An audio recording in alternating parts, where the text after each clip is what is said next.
যে বৰ্তমান সময়ত নিজৰ পিতৃ মাতৃক বৃদ্ধাশ্ৰমত থৈ অহা অৱস্থা বৃদ্ধি পাইছে কিয়? বৰ্তমান সময়ত বৃদ্ধাশ্ৰমলৈ বৃদ্ধ পিতৃ মাতৃক খেদি পঠিওৱা সন্তানবিলাক কোন পৰিৱেশত আছে?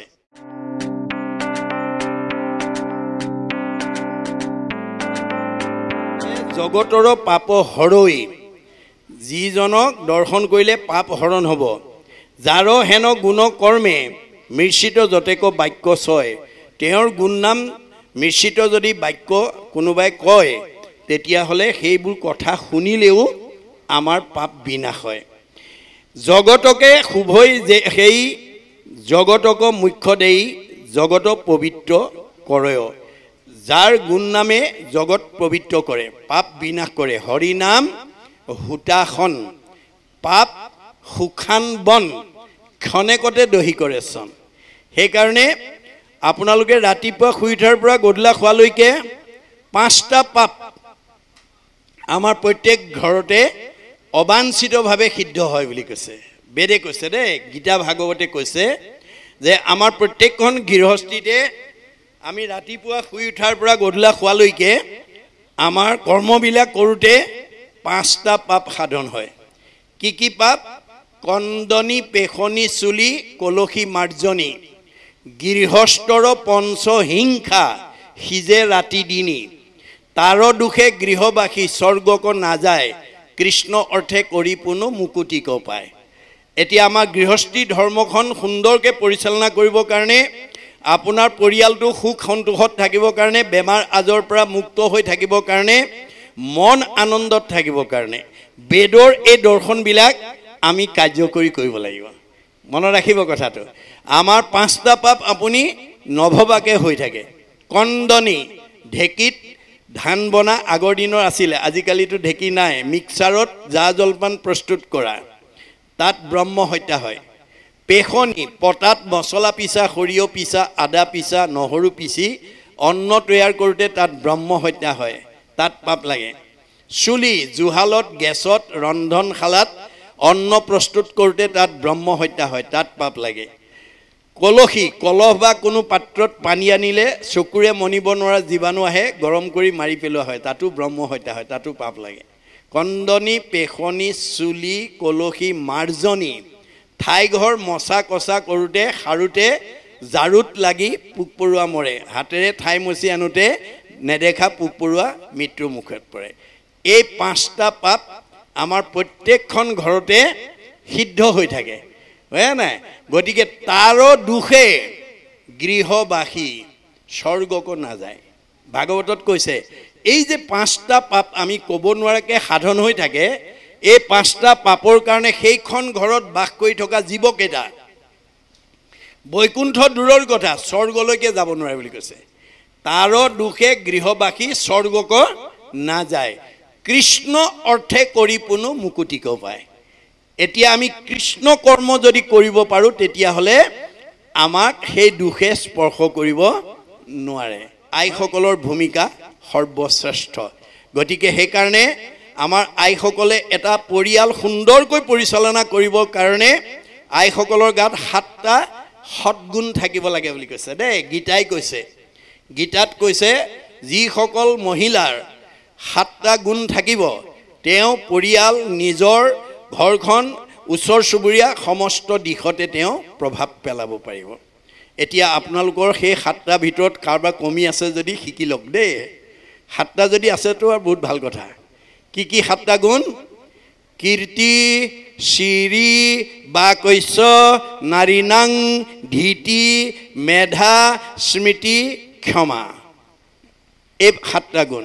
এই 7টা গুণ যিসকল আইৰ গাত থাকিব, তেওঁ পৰিয়াল সুন্দৰকৈ পৰিচালনা কৰিব পাৰিব, তেওঁ ঘৰখন সুন্দৰকৈ পৰিচালনা কৰিব পাৰিব। এই তথ্য আমাক বেদে দি আছে। এইখিনি কথা আমি প্ৰাসংগিকতাতে ক'লোঁ। ইয়াৰ পিছত কৈছে যে জগতৰে শুভে সেই জগতকে মুখ্য দেই জগতকে পবিত্ৰ কৰে। যিজনে জগত পবিত্ৰ কৰে, যিজনে জীৱক মুখ্যত্ব প্ৰদান কৰিব পাৰে। যিটো বচনত নাই গুণ নাম মাধৱৰ, সিটো সৰ সম অপবিত্ৰ। আমাৰ আলাপ কৰোঁতে সদায় কৃষ্ণৰ গুণ নাম অকণমান সংমিশ্ৰণ হৈ যাব লাগে। কৃষ্ণ কথা নোকোৱা অকল মানে গ্ৰাম্য কথা যিবোৰ সেইবোৰ মানে বিস্তাতুল্য বুলি কৈছে সেইবোৰ কথা। যদুকুলে অৱতৰি আচন্ত হেনয় হৰি কৰি ব্ৰজে বালক চৰিত্ৰ। তেওঁ এতিয়া যদুকুলত অৱতাৰ ধাৰণ কৰি ব্ৰজত গৈ বালক ৰূপত তেওঁ লীলা কৰি আছে। মহন্তৰ গতিমতী ত্ৰৈলোক্য সুন্দৰ মূৰ্তি ধৰি আছা জগতৰ গুৰু। তেওঁ মহন্তৰ গতিমতী, মহন্ত আমি গুণত মহন্ত হ'ব লাগিব দেই। এই মহন্ত শব্দটোৱে সত্ৰৰ মহন্তক কোৱা নাই। মহন্ত এই শব্দটোৱে কাক কৈছে? আজি আপোনালোক চব মহন্ত হৈ আছে, মনত ৰাখিব দেই। আজি আপোনালোক গুণত মহন্ত হৈ আছে। হৰি পদ মাত্ৰ সেৱা কৰে সকলো কামনা পৰিহৰে। বেদ ব্যৱহাৰ কদাচিতো নলংঘ হয়। হৰি পদ সেৱা সুখ মনে কৰে অনুভৱ সৰ্বক্ষণে। ইহাংক মহন্ত বুলিয়া জানা নিশ্চয়। এই মহন্তৰ সমাজত আমি যদি জন্ম দিয়া ল'ৰা ছোৱালীক আনি সেৱা এটা কৰোঁ তেতিয়া তেওঁ মুখ্যত্ব পাব পাৰে। পঞ্চম স্কন্ধ ভাগৱতত এই তথ্য ঋষভ প্ৰভুৱে দেখুৱাই থৈ গৈছে আমালৈ। ঋষভৰ 100টা ল'ৰা, ডাঙৰটোৰ নাম ভৰত, ভৰতৰ নাম অনুসৰি আমাৰ দেশখনৰ নাম ভাৰতবৰ্ষ। 9টা নৱদ্বীপৰ অধিপতি, 9জন সিদ্ধ পুৰুষ, বাকী 81 জনেই কৰ্মকাণ্ডী। মনত ৰাখিব দেই, আমাৰ পৃথিৱী থকালৈকে, মানুহ জাতি থকালৈকে কৰ্মকাণ্ডী মানুহ সদায় বেছি থাকিব। আপুনি কৰ্মকাণ্ডী মানুহক লৈ মূৰ গৰম কৰিব নালাগে। আপুনি কোনো ধৰ্মক নিন্দা নকৰিব। পৰৰ ধৰ্মক নিহিংসিবা কদাচিত কৰিবা ভূতক দায়া সকৰুণ চিত। শৈৱ শান্ত চিত্ত সৰ্ব ধৰ্মত বৎসল এহি ভাগৱত ধৰ্ম জানা মহাবল। ভাগৱত ধৰ্মই কি বুলি কৈছে?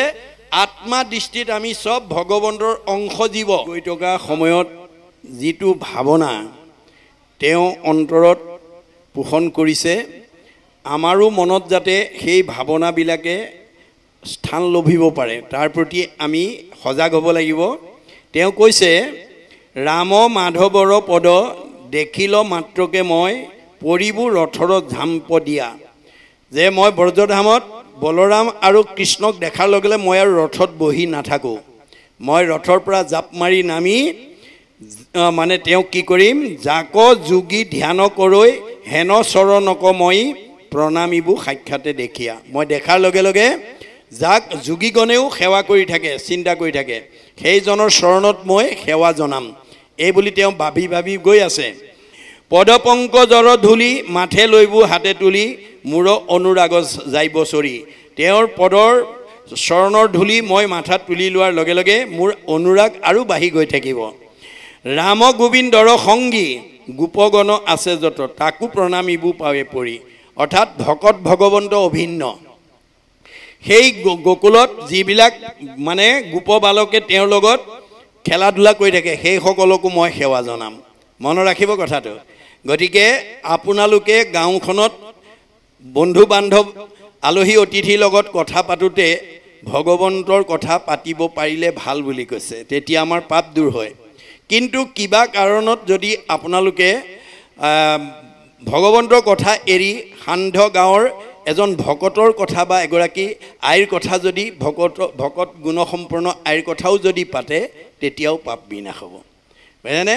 বিষ্ণু বৈষ্ণৱৰ কিঞ্চিত একো নাহি ভেদ, দুইৰো কথা শ্ৰৱণে পাতকৰ স্কন্ধ কৰে চেত। গতিকে ভগৱন্তৰ ঠাইত ভকতৰ পদধূলি বা ভকতৰ কথা পাতিলেও আমাৰ পাপ বিনাশ হয়। এতিয়া তেওঁ কৈছে, মই ৰামকৃষ্ণকতো সেৱা কৰিমেই, তেওঁৰ লগত খেলি থকা মানে গোপ বালকসকলকো মই সেৱা কৰিম। তেওঁলোকো ভগৱন্ত স্বৰূপেই হৈ আছে। গতিকে পৰম সুগন্ধি যিটো হস্তে গোপিকাৰ শ্ৰম গুচাইলা কৰন্তে ৰাস ৰতি। যে যিজনৰ চৰণ স্পৰ্শন কৰি যিজনৰ লগত খেলি ধূলি গোপীসকলে তেওঁলোকৰ জীৱনৰ সকলো দুখ কষ্ট নাশ কৰিছে। সিটো হস্ত পদ্ম আনি উচৰ্গীয়া দিয়া পানী পাইলা বলি ত্ৰৈলোক্য সম্প্ৰতি। যিজনৰ চৰণ পদ্মৰ হস্ত স্পৰ্শ কৰি যিজনৰ চৰণ ধুৱাই বলিয়ে কি কৰিছে? ত্ৰৈলোক্যৰ সম্পত্তি লাভ কৰিছে। অন্তকক ভয়ে যিটো শৰণ পশয় সিটো যে কালে যাৰ ভয়ত শৰণাপন্ন হয় নিৰ্ভয় কৰন্ত যিটো হাতেৰে সকলোকে নিৰ্ভয় দিয়ে শৰণত পৰিবাৰৰ দেখি সেই হস্তপদ্ম মই তেওঁৰ শৰণত পৰাৰ লগে লগে তেওঁৰ হাতে যেতিয়া দিবা কৃষ্ণ দেৱ মূৰ মাথে মোৰ মূৰত যেতিয়া হাত দিব মোৰ সকলো পাপ নাশ হৈ যাব গতিকে আমি ভকত সেৱা কাৰণে ল'ৰা ছোৱালীক এতিয়া আমি বৈকুণ্ঠপতি কৃষ্ণক আমি কাৰো ঘৰত নাপাওঁ গতিকে কৃষ্ণৰ পৰিৱৰ্তে এতিয়া কলি যুগত আমাৰ গৃহলৈ কোন আহিব হৰিৰ মূৰ্তিক হৰি ভক্তক দেখিবা মানে হৰিৰ মূৰ্তি লৈ প্ৰতিনিধি হিচাপে আমাৰ ঘৰলৈ ভকত আহিব গতিকে নিজৰ পিতৃ মাতৃহে জানিব তেওঁৰ স্কুললৈ পঠিওৱা ল'ৰাকেইটা পঢ়া শুনাত ক'ত দুৰ্বলতা আছে অংকত দুৰ্বলতা নে ইংৰাজীত দুৰ্বলতা নে সমাজ অধ্যয়নত দুৰ্বলতা নে বিজ্ঞানত দুৰ্বলতা নে ছবিত দুৰ্বলতা সচেতন মাক বাপেকেহে জানিব কিন্তু ভাগৱতে কৈছে তুমি ল'ৰা ছোৱালীকেইটা পঢ়া শুনাত দুৰ্বলতা বুলি জানিলেই নহ'ব তাক সবলতালৈ উত্তৰণ কৰাৰ শিক্ষা ভাগৱতৰ পৰা প্ৰয়োগ কৰিবা কেনেকৈ যদি তোমাৰ ঘৰলৈ অহা আলহী অতিথি ভকত বৈষ্ণৱক যদি সেৱা কৰি সেই কথাটো নিবেদন প্ৰভু কৃপা কৰি আশীৰ্বাদ এটা দিয়া ল'ৰাটো অংকত বৰ বেয়া ছোৱালীজনী ইংৰাজীত বেয়া ল'ৰাটো বৰ দুষ্টালিছ যদি 10 জনে মূৰত হাত দি হ'ব ঈশ্বৰে কৃপা কৰিব তুমি পঢ়া শুনাত বছ সজনৰ আশীৰ্বাদে মিলে কৃষ্ণৰ প্ৰসাদ দৈৱ বখে যদি সাধুৰ সংগ পায় নিশ্চয় জানা তাহাৰ স্বভাৱ দূৰ হয় তাৰ স্বভাৱ সলনি হৈ যাব পঢ়িব নোৱাৰা ল'ৰাই পঢ়িব পাৰিব দুষ্ট ল'ৰা শান্ত হৈ যাব এয়াই হৈছে নামৰ মহিমা আৰু এই নাম কেৱল ভকতৰ বাদে আনে নলয় গতিকে কিবা কাৰণত আপুনি দুখ কষ্ট পালে ভগৱন্তকে গালি খপনি পাৰিব হয় নাই যিটো জনে থাকে যিটো মন্দমতি অধম নৰে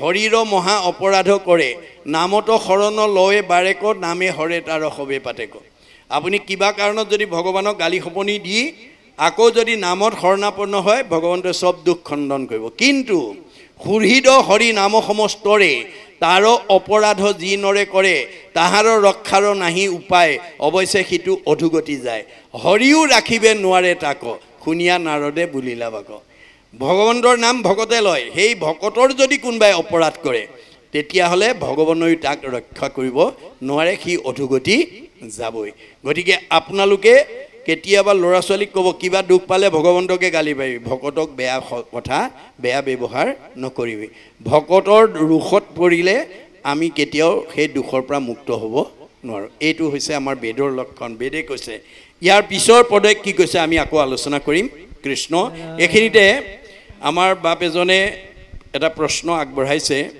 যে বৰ্তমান সময়ত নিজৰ পিতৃ মাতৃক বৃদ্ধাশ্ৰমত থৈ অহা অৱস্থা বৃদ্ধি পাইছে কিয় এই কথা মই আৰম্ভণিতে কৈছিলোঁ যে সন্ধ্যা গাঁৱৰ দৰে প্ৰত্যেকখন গাঁৱে প্ৰত্যেকটো প্ৰাথমিকে প্ৰত্যেকখন গৃহস্থী ঘৰতে যদি এই বেদ বেদান্তৰ সাৰ ভাগৱত শাস্ত্ৰ যদি আমি বছৰত এবাৰো চৰ্চা কৰি পেলাই যদি আমাৰ উঠি অহা প্ৰজন্মক যদি আমি দেখাব পাৰোঁ বুজাব পাৰোঁ তেতিয়াহ'লে যিখন ঘৰত যিটো পৰিয়ালত এই ভাগৱত শাস্ত্ৰ চৰ্চা হৈ থাকিব বছৰ ধৰি সেইখন ঘৰলৈ সেইটো পৰিয়াললৈ সেইটো বংশলৈ বৃদ্ধ বয়সত পিতৃ মাতৃক বৃদ্ধাশ্ৰমলৈ খেতি পঠিওৱা জীৱ পুত্ৰৰূপে আহিব নোৱাৰিব মনত ৰাখিব কথাটো পোহৰৰ ওচৰলৈ যেনেকৈ আন্ধাৰ আহিব নোৱাৰাটো বিজ্ঞানসন্মত সত্য 9 বিধ ভক্তি এবিধ ভক্তিও যদি ক'ৰবাত মানে প্ৰচাৰ হৈ থাকে তালৈ কোনো বিকাৰ আহিব নোৱাৰে যিখন সমাজত এনেধৰণে বছৰত এবাৰো যদি নামঘৰত ভাগৱত চৰ্চা হৈ থাকে সেইখন সমাজলৈ সেইখন পৰিৱেশলৈ এই বৃদ্ধাশ্ৰমলৈ পঠিওৱা জীৱ তালৈ আহিব নোৱাৰে এতিয়া আপোনালোকে যদি অকমান অন্তৰ্দৃষ্টিৰে চায় তেতিয়া দেখিবলৈ পাব বৰ্তমান সময়ত বৃদ্ধাশ্ৰমলৈ বৃদ্ধ পিতৃ মাতৃক খেদি পঠিওৱা সন্তানবিলাক কোন পৰিৱেশত আছে যিটো পৰিৱেশত যিখন ঘৰত কোনোদিন ভাগৱত চৰ্চা নাই যিখন সমাজত কোনো ভাগৱত চৰ্চা নাই সেই সমাজৰ পিতৃ মাতৃয়ে কেৱল পুথিগত ডিগ্ৰীকহে প্ৰাধান্য দিয়ে ভক্তিৰ প্ৰতি গুৰুত্ব নিদিয়ে যাৰ ফলত তেওঁলোকে পুথিগত ডিগ্ৰী লৈ পেলাই কোনোবা ডক্টৰেট উপাধি লৈছে, কোনোবা ডাক্তৰ, কোনোবা ইঞ্জিনিয়াৰ, কোনোবা প্ৰবক্তা, কোনোবা অধিবক্তা, কোনোবা বুদ্ধিজীৱী, কোনোবা বহুত বহুত উচ্চ পদস্থ বিষয়ত চাকৰি কৰাৰ যোগ্যতা অৰ্জন কৰিছে। কিন্তু ভাগৱতৰ দৰ্শন, আধ্যাত্মিক দৰ্শন, নৈতিক জ্ঞানৰ অভাৱত তেওঁলোকে সেই আচৰণ কৰিছে। গতিকে আমি সকলো পৰিৱেশৰ মাজলৈকে যাতে এই ভাগৱত চৰ্চাটো আগবঢ়াই লৈ যাব পাৰোঁ, তাৰ প্ৰতি আমি গুৰুত্ব দিলে এই বৃদ্ধাশ্ৰমলৈ পঠিওৱা পুত্ৰৰ সংখ্যা কমি আহিব। মনত ৰাখিব কথাটো। ভাগৱত দৰ্শন নজনা পুত্ৰৰহে পিতৃ মাতৃক বৃদ্ধাশ্ৰমলৈ পঠাব পাৰিব। কাৰণ যি পিতৃ মাতৃয়ে আমাক জন্ম দি এই বিশ্ব সংসাৰ দেখালেই, দশম স্কন্ধ ভাগৱতত কৃষ্ণই কংসক বধ কৰি কাৰাগাৰৰ পৰা পিতৃ মাতৃ বসুদেৱ দৈৱকীক উলিয়াই আনি দীঘল দি পৰি অষ্টাংগে পৰি কৈছে, হে পিতৃ মাতৃ, তোমালোকে মোৰ কাৰণে বহুত কষ্ট ভোগ কৰিলা। মই মানৱ জীৱনৰ 100টা বছৰত তোমালোকৰ ঋণ পৰিশোধ কৰিব নোৱাৰোঁ। কিয়নো যিটো পিতৃ মাতৃ জন্মিলে কদেহ, পুহিলে ক অনুদিন, সিটো পুত্ৰে তাৰ খুজিবে নপাৰে, সেই পিতৃ মাতৃৰ ঋণ। যি পিতৃ মাতৃয়ে জন্ম দি আমাক এই বিশ্ব সংসাৰ দেখুৱালে, আমি মানৱ জীৱনৰ 100টা বছৰত তেওঁলোকৰ ঋণ পৰিশোধ কৰিব নোৱাৰোঁ। তেনেস্থলত ভাগৱত দৰ্শন নাজানি পুত্ৰ হুয়া যিটো পিতৃক নোপোষৈ দুৰ্জন আতি আবাতি, তাহাৰ মাংসক তাকে খুৱাবৈ যমৰ কিং কৰে কাটি। গতিকে কোনোবা পুত্ৰই যদি বৃদ্ধ পিতৃ মাতৃক মানে সেৱা শুশ্ৰূষা মৰম চেনেহ লালন পালন কৰাৰ পৰিৱৰ্তে যদি অৱজ্ঞা কৰে, অনীহা কৰে, তেওঁ ইমান দুখৰ দোষী হ'ব লাগিব, তাৰ মাংস কাটি কাটি যম কিং কৰে তাকেই খুৱাব। অকল সিমানেই নহয়, বৃদ্ধ পিতৃ মাতৃ গুৰু বন্ধুজন নোপোষে পিতৃ পুত্ৰক, নিশ্বাস কাঢ়ন্তে জীৱন্তে থাকন্তে জানিবা সিটো মৃতক। বৃদ্ধ পিতৃ মাতৃক অৱজ্ঞা কৰা পুত্ৰ যদিও উশাহ নিশালৈ জীয়াই আছে, সি জীয়াতে মৰা বুলি ভাগৱতে কৈছে, ভগৱানে কৈছে। যাৰ কাৰণে বিশ্ব বিজেতা নেপোলিয়নক ফ্ৰান্সবাসী এজনে প্ৰশ্ন কৰিছিল, হেৰা নেপোলিয়ন, তোমাৰ পৃথিৱীত আটাইতকৈ মান্যবৰ কোন? তেতিয়া তেওঁ প্ৰত্যুত্তৰত কি বুলি কৈছিল? I will give higher respect to my parents who have able to seen me in this beautiful world. যি পিতৃ মাতৃয়ে জন্ম দি মোক এই বিশ্ব সংসাৰ দেখালে, পিতৃ মাতৃতকৈ মোৰ মান্যবৰ মানে লোক আৰু দ্বিতীয় হ'ব নোৱাৰে। যাক শংকৰদেৱে আদি গুৰু বুলি ভাগৱতত দেখুৱাইছে, আদি গুৰু পিতৃ মাতৃ। আজি এই ভাগৱত দৰ্শন নজনাসকলে পিতৃ মাতৃক হয়তো ব্যৱহাৰো কৰিব নাজানে। গতিকে পুত্ৰ হৈ যদি পিতৃ মাতৃ হাক বচন নুশুনে, কথা নামানে, অৱজ্ঞা কৰে, সেইজন জীয়াতে মৰা বুলি কৈছে। জীয়াতে মৰা তুল্য পুত্ৰ যাতে আমি জন্ম দিব লগা নহয়, আৰু জীয়াতে মৰা পুত্ৰ হিচাপে যাতে আমি সমাজত পৰিচিত হ'ব লগা নহয়, তাৰ কাৰণে আমি ভাগৱত শ্ৰৱণ কৰিবলৈ আহিব লাগিব, আৰু এই ভাগৱত চৰ্চাৰ পৰিৱেশ আমি দিব লাগিব। তেতিয়া আমাৰ এই অৱস্থাৰ অৱসান ঘটিব। অকুৰে প্ৰকাশ কৰাৰ মাজেদি আমাক এই আৰ্হি বা এই আদৰ্শৰে অনুপ্ৰাণিত হোৱাৰ এটা প্ৰতিচ্ছবি দাঙি ধৰিছে। তেওঁ কৈছে, যদ্যপি কংসৰ দূত হুয়া আইলো তথাপিতো মোক নকৰিবা পৰ জ্ঞান, মোৰ হৃদয়ত স্থিত যেন ভাল মন্দচিত, জানন্ত আপুনি সৰ্বজান। যে হে প্ৰভু, মই যদিও কংসৰ দূত হিচাপে তোমাক নিবলৈ আহিছোঁ, কিন্তু মই কোনো শত্ৰু ভাৱত অহা নাই। মই কংসৰ নিৰ্দেশনাহে মানি চলিছোঁ, কাৰণ তুমি হৃদয়তে থাকি মই ভুল কৰিছোঁ নে শুদ্ধ কৰিছোঁ তুমি সকলো কথা জানা। গতিকে এই কথা জানি মোক যাতে তুমি মানে ভুলভাৱে নল'বা। মই কংসৰ যদিও দূত হিচাপে আহিছোঁ, মই তোমাৰ অনিষ্ট সাধনৰ কাৰণে আচলতে অহা নাই। এই ভাৱনাটো তেওঁ প্ৰকাশ কৰিছে।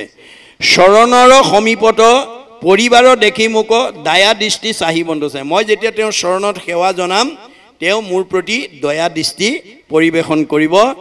তাবক্ষণে পাপ মানে সব দূৰ হৈবে মোৰ। তেওঁ মোলৈ সুদৃষ্টি চোৱাৰ লগে লগে মোৰ সকলো পাপ বিনাশ হৈ যাব। পৰম আনন্দ পাইব আমি আৰু পৰম আনন্দই মোৰ হৃদয়ত অৱস্থান কৰিব বাহু মেলি আংকুৱালি আশী যেবে বনমালী ধৰন্ত সুহৃদ বুলি মোক যেতিয়া সুহৃদ বুলি হাত মেলি আহি বাহু মেলি যেতিয়া সাৱটি ধৰিব শৰীৰৰ পবিত্ৰ হুইব কৰ্মবন্ধ চিন্দি যাইব তৰিবু সংসাৰৰ তাপ শুক গতিকে ভগৱন্তই মোক সাৱটি ধৰাৰ লগে লগে মোৰ কৰ্মবন্ধৰ দুখবিলাক সব বিনাশ হৈ যাব ভিদ্যতে হৃদয় গ্ৰন্থি সিদ্ধতে সৰ্ব সংশয় ভগৱন্তই সাৱটি ধৰাৰ লগে লগে মোৰ কৰ্মবন্ধৰ দুখবিলাক নাইকিয়া হৈ যাব গতিকে তৰিবু সংসাৰৰ তাপ শুক গতিকে সংসাৰৰ যি তিনিটা তাপ তাৰ যি সুখ এইবিলাকৰ পৰা মই মুক্ত হ'ব পাৰিম গোবিন্দৰ অংগ সংগ পায়া হইব মনৰংগ থাকিবহু কীৰ্তাঞ্জলি কৰি হাঁহি হাঁহি মাথা তুলি অকুৰ খুৰাই বুলি প্ৰভুধন্ত জেবে মুক ধৰি যে গোবিন্দৰ অংগ সংগ পায়া হইব মহাৰংগ তেওঁৰ স্পৰ্শ পোৱাৰ লগে লগে মোৰ মন আনন্দিত হ'ব থাকিবহু কীৰ্তাঞ্জলি কৰি মই তেওঁ সেৱা জনাই থাকিম হাঁহি হাঁহি মাথা তুলি অকুৰ খুৰাই বুলি তেওঁ হাঁহি হাঁহি মোক অকুৰ খুৰা বুলি প্ৰভুধন্ত জেবে মুক ধৰি মোক যেতিয়া প্ৰভুত কৰিব তেতিয়া মই কি ভাৱ হ'ব তলত আকৌ ক'ব এতিয়া অসুৰৰ সৎ ভাৱনাই এটা দীঘলীয়া বাট ক'ব নোৱাৰাকৈ অতিক্ৰম কৰিলে তাৰ এটা প্ৰতিচ্ছবি দাঙি ধৰিছে যাক আমাৰ কোৱা হয় যে সুখৰ দিনবিলাক কেতিয়া পাৰ হৈ যায় মানুহে গম নাপায় কিন্তু দুখৰ ৰাতি নোপোৱাই বুলি কৈছে মানুহৰ যেতিয়া দুখ বেদনা হয় বেমাৰ আজাৰ হয় ৰাতিটো বৰ দীঘল দীঘল হয় যেতিয়া মানুহ সুখ আৰু আনন্দত থাকে দিনবোৰ কেতিয়া পাৰ হৈ যায় গমেই নাপায় এতিয়া এওঁ মনতে ভাবি গৈ আছে যে তেবে আৰু কিবা চাওঁ সমস্ত প্ৰসাদ পাওঁ মই আৰু তেওঁৰ পৰা কি বিচাৰিম সব মোৰ কৃপা হৈ যাব তেবে জন্ম সামফল আমাৰ তেওঁ মোক সাৱটি ধৰাৰ লগে লগে মোৰ জন্ম সামফল হৈ যাব সকলো পাপৰ পৰা মই নিজক মুক্ত কৰিম মহন্তে নদৰৈ যাক কোনে ভাল বোলে তাক সিজনৰ জীৱনৰ ধিক্কাৰ মহন্তই যাক আদৰ নকৰে সেইজনৰ জীৱন ধিক অৰ্থাৎ আমাক সমাজে ভাল বুলি কোৱা কৰ্ম কৰিব লাগিব ভাল মানুহে ভাল পোৱা বা সমাজে ভাল পোৱা কৰ্মবিলাক আমি কৰিব লাগিব যি মানুহে সমাজে বেয়া পোৱা কাম কৰে তাৰ জীৱন ধিক বুলি কৈছে শত্ৰু মিত্ৰ উদাসীন যদ্যপি সমস্ত হীন ভকতক ভজন্ত তথাপি তেওঁৰ শত্ৰু মিত্ৰ সকলো প্ৰতি উদাসীন ভাৱ কাৰো প্ৰতি তেওঁ পক্ষপাত নাই যদ্যপি সকলোতে তেওঁ সম ভকতৰ ভজন্ত তথাপিতো তেওঁ ভকতক বেছি ভজনা কৰে বা ভাল পায় যদ্যপি সবাতো সম এন্তে ভগৱন্ত ভকতৰ পক্ষপাত তথাপি কৰন্ত যে তেওঁৰ দৃষ্টিত যদিও সকলো সমান কিন্তু ভকতক তেওঁ বেছি ভাল পায় এইটো তেওঁৰ গুণ আছে সেইকাৰণে আমি ভকত হ'বলৈ যত্ন কৰিব লাগে ভকত হ'লে আমাৰ মাত্ৰ মানে তিনিটা আখৰৰ গুণ লাগিব আৰু কৃষ্ণৰ নাম ল'ব লাগিব তাৰ উপৰি কেইটামান গুণৰ সম্পৰ্কে অৰ্জুনে প্ৰশ্ন কৰিছিল যে অকল তিনিটা আখৰৰ গুণ আৰু ঈশ্বৰৰ নাম ল'লেই ভকত হ'ব নে আৰু তাৰ ওপৰত লগত আৰু কিবা প্ৰয়োজনীয় গুণ থাকিব লাগে অৰ্জুনে বলন্ত প্ৰভু শুনা নাৰায়ণ অভকতৰ কি গুণ অতি প্ৰয়োজন ভকতৰ আৰু প্ৰয়োজনীয় গুণ কি থাকিব লাগিব এই বুলি অৰ্জুনে প্ৰশ্ন কৰিছে ঈশ্বৰে কহন্ত সখী শুনা ধনঞ্জয় অভকতৰ যি গুণ থাকিবে লাগয় এইকেইটাৰ উপৰিও আৰু কি গুণ থাকিব লাগে তুমি শুনা ক্ষমাশীল সমদম ইন্দ্ৰিয় সংযম এহি পঞ্চতত্ব ভকতৰ আশ্ৰয় নিয়ম ক্ষমাশীল সম দম ইন্দ্ৰিয় সংযম। এই 5টা সদ্গুণ আমাৰ ভকতৰ গাত থাকিব লাগে। পঞ্চতত্ত্ব যিজনে কৰিব প্ৰকাশ, সেহিহে জানিব ধৰ্ম, নামতো বিশ্বাস। এই 5টা সদ্গুণ যাৰ গাত থাকিব, সিহে ধৰ্ম কি বস্তু, নামৰ মহিমা কি বুজি পাব। গতিকে ভকতে পাৰ্থিৱ বিনাশী সম্পদৰ মোহত নাথাকে। নেৰি বেক ধনে ধানে মানে আশকতি, নাপাইবে উদ্ধাৰ সখী যাইবে অধুগতি। গতিকে আমি এই বিনাশী সম্পদৰ মায়া মোহত যাতে আমি জীৱনটো আগুৱাই নিব লগা নহয়, এই কথা কৈছে। গতিকে যেহি যেন সেবি পাৱে ফল, গয়া কল্পতৰু তল, খোজৈ যিটো জনে পাশ চাপি। যে কল্পতৰু বৃক্ষৰ কাষত গৈ যি বিচাৰে কল্পতৰু বৃক্ষই তাকে দিয়ে। আজি মই ভগৱন্তৰ ওচৰত যি বিচাৰোঁ তাকেই মোক তেওঁ দিব। কৰি কীৰ্তাঞ্জলি মই হুয়া অৱনত আতি, থাকি বহু কৃষ্ণৰ আগত। মই তেওঁৰ চৰণত হাতযোৰ কৰি সেৱা কৰি থাকিম। হাঁহিয়া হাতত ধৰি গৃহে প্ৰৱেশ খাইলা হৰি, বহুৱাই মোক আসনত।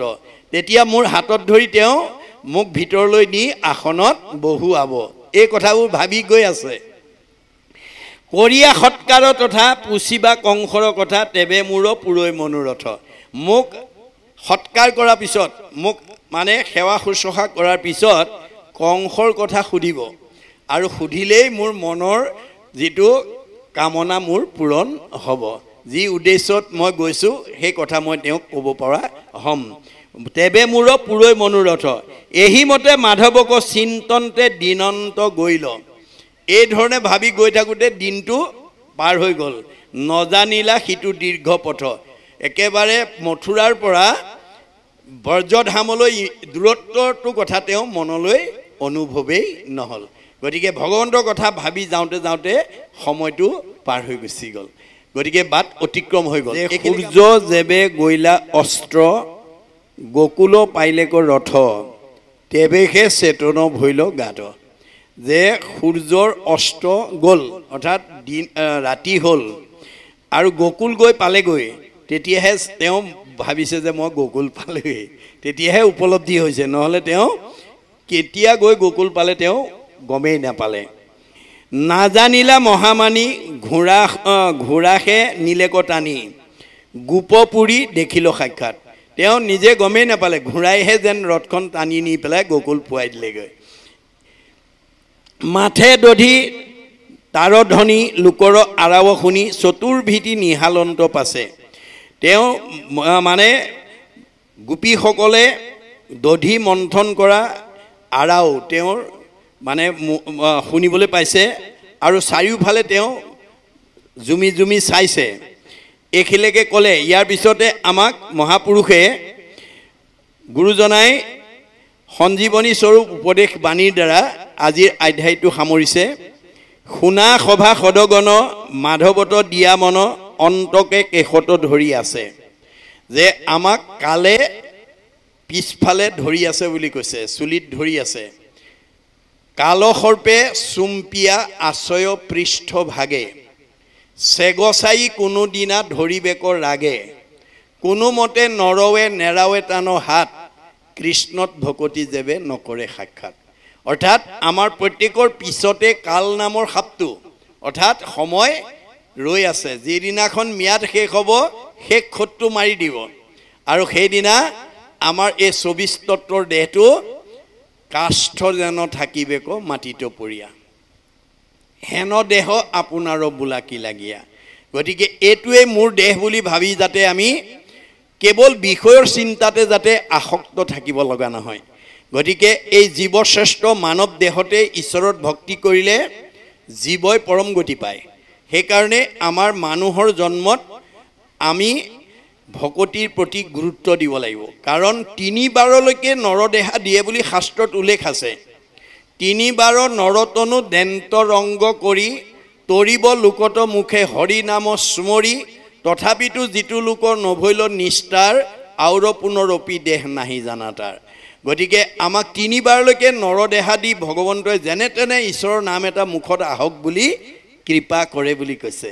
গুৰুজনাই কৈছে এইটোৱে তুমি 3 নম্বৰ বাৰ বুলি ভাবি এইটোৱে শেষ বাৰ বুলি ভাবি তুমি ভকতিত অৱহেলা নকৰিবা হেন জানি ভকতিত তেজিও আলাহ আউৰ কি মনুষ্য হুইবা এৰা ইটো আহ আকৌ মানুহৰ জন্ম পাম বুলি তুমি আশা কৰি নাথাকিবা গতিকে 3 বাৰৰ নৰতনুৰ উদাহৰণ কেবেটাও আছে জয় বিজয় মানে চাৰি সিদ্ধক আঘাত কৰা কাৰণে চাৰি সিদ্ধ অভিশাপ দিওঁতে জয় বিজয় কান্দি কাটি প্ৰভুৰ চৰণত নিবেদন কৰাত প্ৰভুৱে কৈছিল কি বুলি যে তোমালোকে চিন্তা কৰিব নালাগে বৈৰভাৱে চিন্তি বাহা মোক অল্পকালে পাইবা আহিলো তোমালোক চিন্তা নকৰা যেহেতু ঋষিৰ সাপ বা সন্তৰ সাপ আৰু মানে লক্ষীৰো সাপ তোমালোকৰ গাত লাগি আছে গতিকে তোমালোকে সাপটো ৰক্ষা কৰি তোমালোকে মোক বৈৰভাৱে চিন্তা কৰিলে কম সময়তে ভিতৰতে আহিব পাৰিবা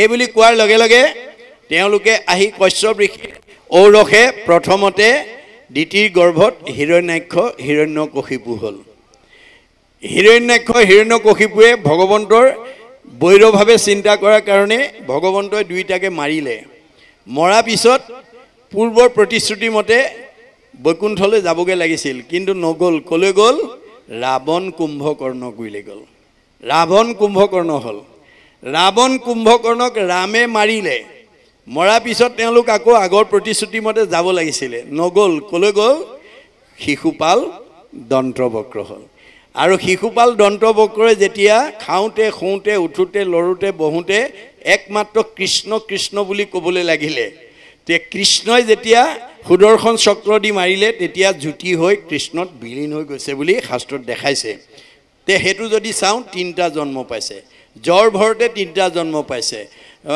নাৰদে 3 জন্মৰ পিছত পাৰিষদৰ তনু পাইছে এনেকুৱা বহুত 3টা গুণৰ কথা দেখাইছে ইয়াৰ আচল অৰ্থটো হৈছে কি বাহ্যিকত 3টা দেহা পোৱাটো দেখুৱাইছে এটো বাহ্যিক দৰ্শন আধ্যাত্মিক দৰ্শনটো হৈছে 3 গুণ আমি মাৰিব লাগিব 3 গুণ মাৰিলে আমি নিৰ্গুণ হৈ পেলাই মুক্তি লাভ কৰিব পাৰিম মনত ৰাখিবা দেই সত ৰজ তম 3টা গুণ এতিয়া এই 3টা গুণৰ ভিতৰত আমি ৰজতম বাদ দি সত্য গুণলৈ আহিব লাগিব ৰজু তমগুণে নেই বিষয়ক সত্য গুণে বুদ্ধি ভইলে তৰে সংসাৰক এতিয়া তমগুণ ৰূপে হিৰণ্যাক্ষ আৰু হিৰণ্যকশিপু তমগুণৰ প্ৰতীক তেওঁলোকে ঈশ্বৰৰ নামেই শুনিব নোৱাৰে একদম জপিয়াই আহে গতিকে সেই তমগুণ ৰূপী হিৰণ্যাক্ষ আৰু হিৰণ্যকশিপুক মৰাৰ পিছত তেওঁলোকে ৰজগুণলৈ উত্তৰণ হৈ গ'ল অৰ্থাৎ আমাৰ তম গুণটো যেতিয়া আমি মাৰিব পাৰিম আজিৰ দৰে অনুষ্ঠানলৈ আহি তেতিয়া আমাৰ মনটো ৰজগুণলৈ উত্তৰণ হ'ব ৰজগুণ ৰাৱণ কুম্ভকৰ্ম অৰ্থাৎ ৰাৱণৰ ৰাজ্যখনেই সোণৰ গতিকে আমাৰ যিবোৰ বিলাসিতা আমাৰ ভোগ বিলাসৰ মানে ৰজগুণৰ ভাৱে সদায় ভোগ বিলাসৰ কথা ভাবে গতিকে এই ভোগ বিলাসৰ কথা ভাবি যেতিয়ালৈকে হৰিক ভজি থাকিম তেতিয়ালৈকে সংসাৰ চক্ৰত অহা যোৱা কৰি থাকিব লাগিব পুনৰপি জনমম পুনৰপি মৰণম হৈ থাকিব লাগিব গতিকে আজিৰ দৰে সাধুৰ সংগত আহি সেই ৰজগুণটোকো আমি মাৰিব লাগিব মৰা মানে সংস্কাৰ হ'ব লাগিব তাৰ পিছত সত্য গুণলৈ যাব লাগিব অৰ্থাৎ শিশুপাল দন্তবক্ৰই খাওঁতে খুঁতে উঠোতে লৰোতে বহোতে কেৱল কৃষ্ণ হয় কৃষ্ণই মাৰিব নহয় কৃষ্ণক মাৰিম নাই গতিকে শত্ৰুভাৱেও কৃষ্ণ নামেই লৈ থকা হ'ল গতিকে সেইকাৰণে তেওঁলোক গতি পাই গ'ল গতিকে আজি আমি সত্য গুণৰ কাৰণে ইয়ালৈকে আহিলোঁ ৰজতম গুণী মানুহবিলাক সহজে ইয়ালৈ আহিব নোৱাৰে বৰংচ বাটৰ পৰা চাই ক'বহে এই ভকতসকলে কিনো পায় বুজিছানে দিনৰ দিনটো বহি থাকি সামান্য মাহ প্ৰসাদ কল এটুকুৰা কাৰণে বহি থাকে সিহঁতে কি পায় বাৰু কিন্তু আমি কি আনন্দত ইয়াত বহি আছোঁ ভোগবাদী মানুহে সেইটো বুজি নাপায় নাই গতিকে আমি মানে মুক্তিটো যে শ্ৰেষ্ঠ ৰস এটা আমি পান কৰি আছোঁ এই কথাটো অন্য বুজি নাপায় গতিকে আমি যিদিনাখন সত্যগুণলৈ আহিম অৰ্থাৎ নিৰ্গুণ কৃষ্ণৰ গুণ নাম যেতিয়া লৈ থাকিম তেতিয়া আমাৰ গুণময় মনটো নিৰ্গুণত্বলৈ উত্তৰণ হৈ যাব এই কথাটো উদ্ধৱক কৈছে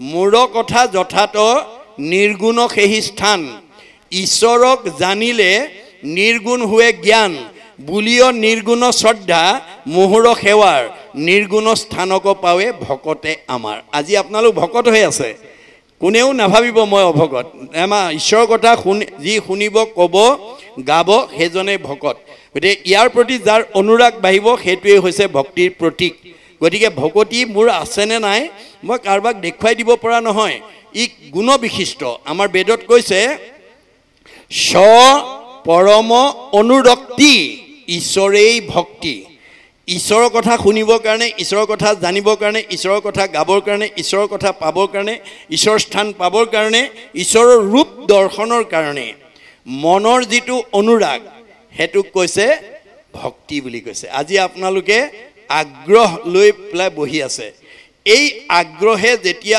আপোনাৰ মনত প্ৰতিষ্ঠা হ'ব তেতিয়া আপুনি 6টা প্ৰমোচনলৈ নিজৰ জীৱনটোক লৈ যাব পাৰিব এই কথা ভাগৱতৰ প্ৰথম স্কন্ধতে কৈছে শ্ৰদ্ধা ৰতি প্ৰীতি ভক্তি শান্তি 6 নম্বৰত মুক্তি এই ক্ৰমটো আমি আনিব লাগিব জীৱনলৈ প্ৰথম হৈছে কি শ্ৰদ্ধা সহকাৰে ঈশ্বৰৰ কথা শুনিব লাগিব মানে অৰ্জুনক কৈছে শৰীৰত চাহি শ্ৰেষ্ঠ যত ইন্দ্ৰিগণ ইন্দ্ৰিয়ত কৰি শ্ৰেষ্ঠ জানিবাহা মন মনত অধিক বুদ্ধি কহিলো তোমা হবাটো অধিক শ্ৰেষ্ঠ আত্মা বুলি যাক আত্মাত ৰহিলে মন বিষয় উদাস আপুনি হৈবেক নাশ কাম অভিলাষ অৰ্থাৎ আমাৰ শৰীৰটোতকৈ ইন্দ্ৰিয়বিলাক শ্ৰেষ্ঠ 10 ইন্দ্ৰিয় 10টা ইন্দ্ৰিয় ভাল থকা কাৰণে আপুনি আহিব পাৰিলে পিছে 10টা ইন্দ্ৰিয় ভাল থাকিলেও আহিব নোৱাৰিব যদি মনে কয় নাই নাই এতিয়া ইমান কামৰ দিনত এতিয়া ভাগৱত শুনিব নোৱাৰো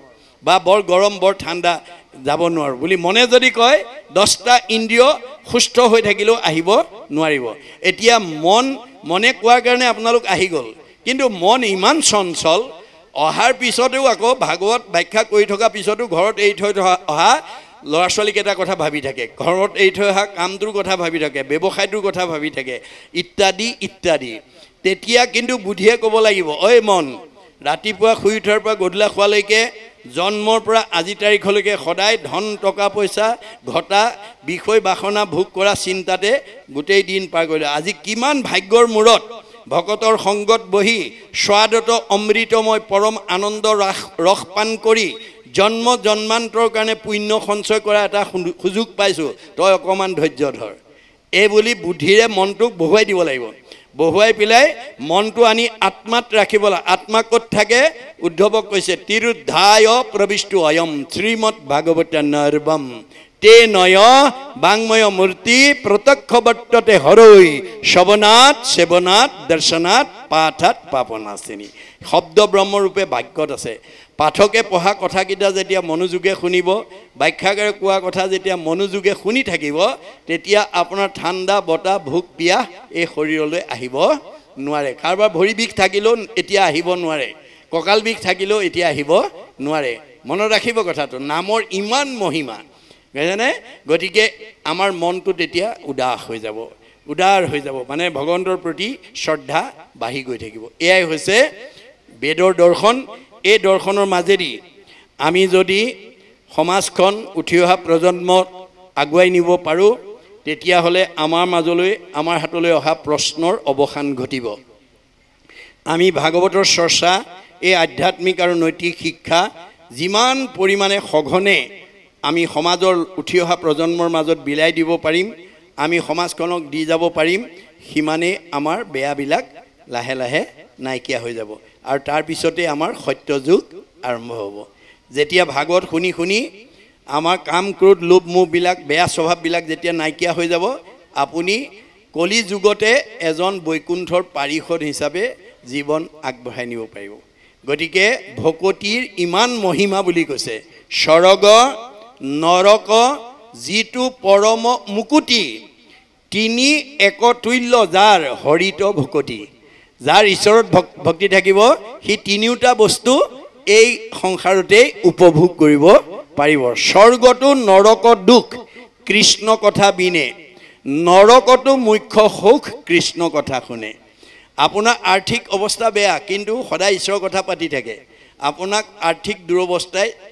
কষ্ট দিব নোৱাৰে আপুনি ধনে সম্পত্তিয়ে সব আছে ঈশ্বৰৰ কথা নুশুনে আপোনাৰ মনটোত সান্তনা নাই কাৰণ আপুনি বিনাশী সম্পদৰ পিছত আপুনি মনটো সুমুৱাই দিছে অৰ্থাৎ বিনাশী সম্পদৰ লোভত যেতিয়া আপোনাৰ মনটো সুমাই যাব তেতিয়া আপোনাৰ আৰু গত্যন্তৰ নাই বেদে কৈছে ধায়তু বিষয়ান পুঞ্চ সংগস্তে সুপ্ৰজায়তে সংগাত সংজায়তে কাম কামাত ক্ৰোধ বিজায়তে ক্ৰোধাত ভবতি সন্মোহ সন্মোহাত স্মৃতি বিভ্ৰম স্মৃতি ভঞ্চাত বুদ্ধিনাশং বুদ্ধিনাশাত প্ৰণশ্যতি আপোনাৰ মনটো যেতিয়া কামনা বাসনাৰ বলি হৈ যাব বাসনাত যেতিয়া বাধা পৰিব খং উঠিব খং উঠাৰ লগে লগে মোহগ্ৰস্ত হ'ব মোহগ্ৰস্ত হোৱাৰ লগে লগে স্মৃতি নষ্ট হ'ব স্মৃতি নষ্ট হোৱাৰ লগে লগে বুদ্ধি নষ্ট হ'ব আৰু বুদ্ধি নষ্ট হোৱাৰ লগে লগে পথ বাচিব নোৱাৰি 84 নৰকত যাহ যাবলৈ আকৌ দুখ কষ্টৰ মাজলৈ আমাৰ জীৱটো গুচি যাব সেই কাৰণে কৃষ্ণই বাল্যকালতে কেইবাটাও অসুৰ মাৰিছিল তাৰ ভিতৰত প্ৰথম অসুৰটো কাক মাৰিছে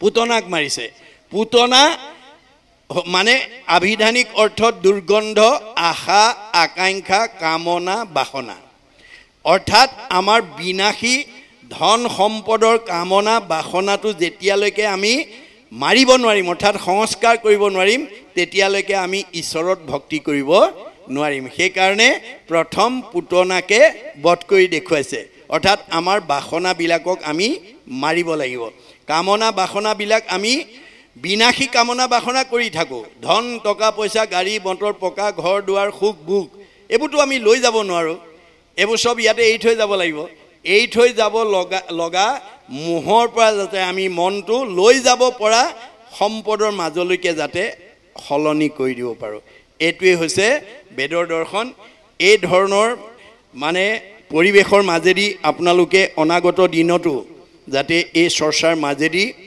আমাৰ সমাজখনক যাতে আমি ভক্তিমুখী কৰিব পাৰো আধ্যাত্মিকমুখী কৰিব পাৰো তাৰ কাৰণে সকলোৰে প্ৰতি আহ্বান জনাই আমি ইমানতে পাঠ সামৰিবৰ কাৰণে পাঠকক আহ্বান জনাইছো।